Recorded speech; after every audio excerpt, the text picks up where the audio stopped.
आप देख रहे हैं अल्फा डिफेंस हिंदी में आपका स्वागत है। आज के इस वीडियो में हम लोग बात करने वाले हैं भारतीय वायुसेना के अपाचे अटैक हेलीकॉप्टर्स के बारे में। साथ ही समझने वाले हैं कि क्या यूनाइटेड स्टेट्स ऑफ अमेरिका ने भारत को एक्सपायर्ड मिसाइल सिस्टम्स दे दी हैं। इस समय सोशल मीडिया के ऊपर ये इमेज घूम रही है और इस इमेज में दिए गए टेक्स्ट को अगर आप ध्यान से पढ़ेंगे तो आपको कई चीजें समझ में आएंगी। यहाँ पर बात हो रही है भारतीय वायुसेना द्वारा अक्वायर की गई मिसाइल सिस्टम्स के बारे में और ये missile systems Apache attack helicopters के हैं। आइडिया था कि साल 2018 के आसपास भारतीय वायुसेना को कुछ मिसाइल सिस्टम्स मिलनी थी और ये मिसाइल सिस्टम्स यूएस से अक्वायर की जा रही थी। इस डील की लागत 49.6 मिलियन यूएस डॉलर्स की थी।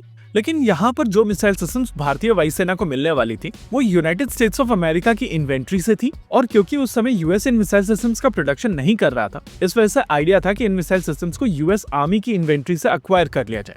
नेचुरल है कि अगर यूएस आर्मी की इन्वेंट्री से कोई मिसाइल सिस्टम अक्वायर की जाएगी तो वो मिसाइल सिस्टम पुरानी मिसाइल सिस्टम होगी और आमतौर पर मिसाइल सिस्टम्स की एक सर्टेन एज होती है जिसके क्रॉस होने के बाद में इन मिसाइल सिस्टम्स को जब तक रिफर्बिश नहीं किया जाता है तब तक इनका यूजेज सेफ नहीं माना जाता है। इनिशियल प्लान के हिसाब से आइडिया था कि साल 2003, 4 और 5 में बनी हुई मिसाइल सिस्टम्स भारत को डिलीवर की जाएंगी, लेकिन डिलीवरी के समय इन मिसाइल सिस्टम्स की 50% लाइफ बची हुई होगी, यानी कि कम से कम 10 साल का समय इनके पास में होगा और अपग्रेड के बाद में इनकी लाइफ 20 साल और बढ़ जाएगी। इसके अलावा इन मिसाइल सिस्टम्स को रेगुलरली मॉनिटर करने के लिए एक प्रोविजन बनाया गया था और क्योंकि इन मिसाइल सिस्टम्स को रिफर्बिश किया जाना था तो आइडिया था कि इनको कंटिन्यूअसली मॉनिटर करते रहना पड़ेगा।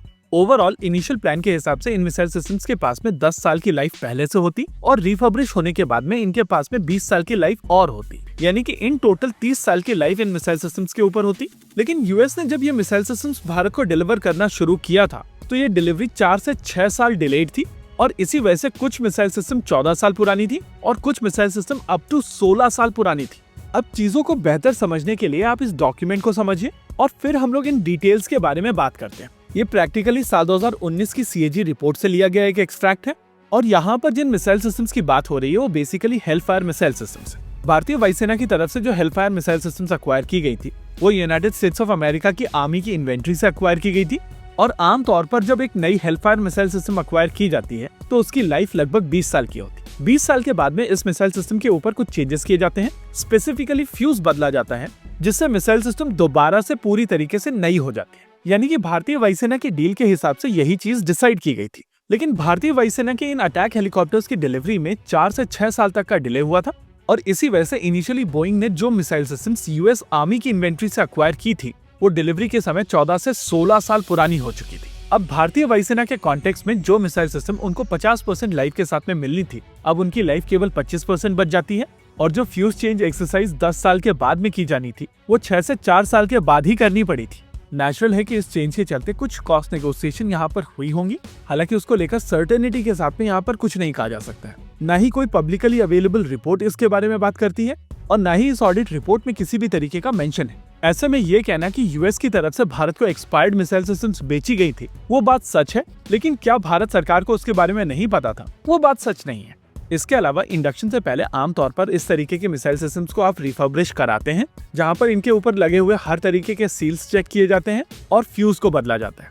हालांकि अगर आप ओवरऑल चीजों को देखें तो इस कैटेगरी में भारत की अपनी खुद की मिसाइल सिस्टम्स मौजूद हैं और अगर उस समय यूएस मिसाइल सिस्टम्स का प्रोडक्शन नहीं कर रहा था तो भारत को अपनी मिसाइल सिस्टम्स को एक्सप्लोर करना चाहिए था। हालांकि वहां पर भी कई सारे कॉम्प्लिकेशंस थे, जैसे कि इंटीग्रेशन को लेकर कॉम्प्लिकेशन, भारतीय मिसाइल सिस्टम के प्रोडक्शन को लेकर कॉम्प्लिकेशंस और ओवरऑल प्लेटफॉर्म के साथ में कम्युनिकेशन को लेकर प्रॉब्लम्स। यानी कि प्रैक्टिकली आपके पास में ऑप्शन जरूर थे लेकिन वायबल नहीं थे।